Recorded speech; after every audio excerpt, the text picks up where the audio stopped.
Hello! Welcome to Week 4 of HI 201 Health Informatics. I'm Dr. Iris Isip-Tan. Last week, we surveyed the field of health informatics in the Philippines. It's time to dive into health informatics now, and let's take a look at health information systems. And because the Philippines is a developing country, let's examine specifically health information systems in developing countries. Inevitably, when we talk about health information systems, locally the subject of cost comes up. So the driving question for this week is, how can health information systems be sustainable in developing countries? As this is a complex question, we need to break this down into simpler questions. One question would be, what is a health information system? So the simplest system would have an input, process, and then output, and a means for feedback. The health metrics network has enumerated 6 components of a health information system. So, under input would be health information system resources. Then under process would be indicators, data sources, and data management. And under output would be information products and dissemination and use. When we look at these components closely, health information system resources are inputs to the system, and these are prerequisites for a system to be functional. So this would include personnel, financing, logistics support, and ICT. Now, indicators would fall under process, and they need to assess the change in the determinants of health system, and status, which then form the basis for planning our health strategies. Also under process would be data sources, and there are 2 kinds, population-based and institution-based. Population-based would refer to census, civil registration, and population surveys, while institution-based data would be individual, service, and resource records. Data management is also under process and would encompass data handling from collection, storage, quality assurance and flow, to processing, compilation, and analysis. Now, under output, we have information products, and what we mean here is that the data that we have collected must be transformed into information that will now become useful as basis for evidence to support change. And lastly, we need to have dissemination and use of this information. So it should be made accessible to decision makers and incentives provided for use of information. So this document of the Health Metrics Network on Framework and Standards for Country Health Information Systems is not on the reading list, but you might want to check this out.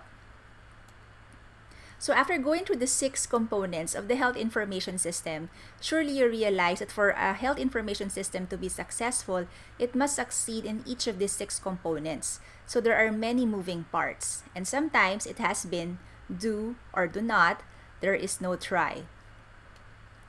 And so first on our reading list is this 2005 article by Hicks entitled Health Information Systems, Failure, Success, and Improvisation.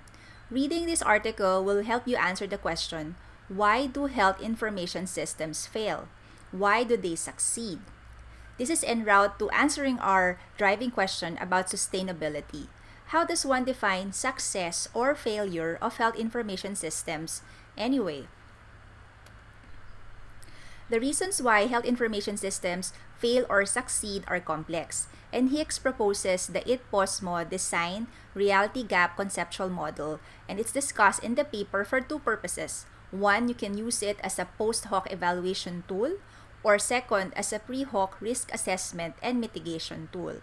So here in the slide, you can see that Hicks has written it down for IT-POSMO. What he means would be information, technology, processes, objectives and values, staffing and skills, management systems and structures, and other resources. And we have to be mindful of the gap, because the bigger the gap, the bigger are the chances of failing. And if we want to succeed, we have to lessen this gap.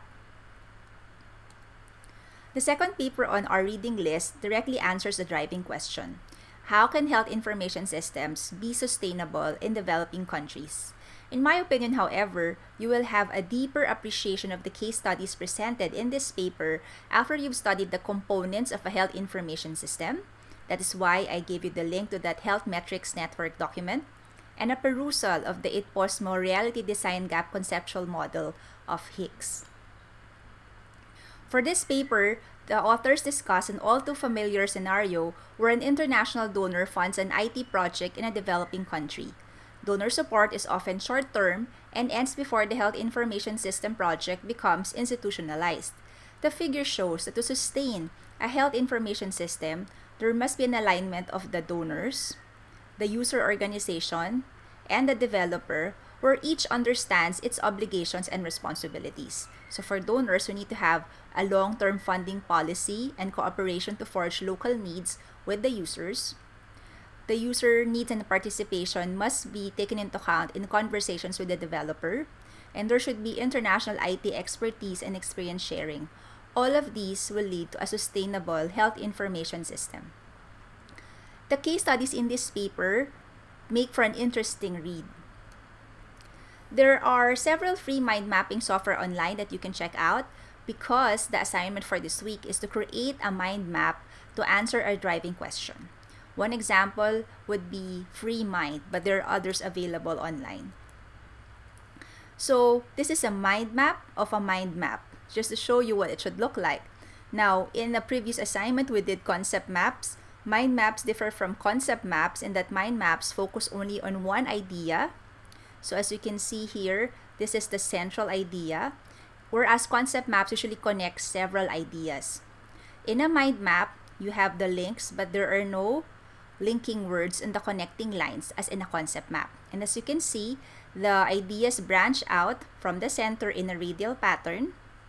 And from this branching out, you can see some tree structures also here. So that's how a mind map differs from a concept map. I will be using a mind map rubric by McGraw-Hill-Ryerson to grade your submissions, and parameters to be graded would include structure, meaning the idea should provide a complete picture with a high degree of imagination and creativity. Exploratory, you should have a clear and highly effective indication of the connections between ideas and central image. Communication, you should have highly effective use of keywords and images to provide a deep understanding of the topic. There should be good connection between the sections to make the ideas more meaningful. And the extent of coverage, they should be highly effective effort to connect the main ideas together. This concludes week 4 of HI 201 Health Informatics. I look forward to seeing you in class for mind map reporting. Next week, we'll take a look at the National eHealth Strategic Framework and Plan of the Philippines.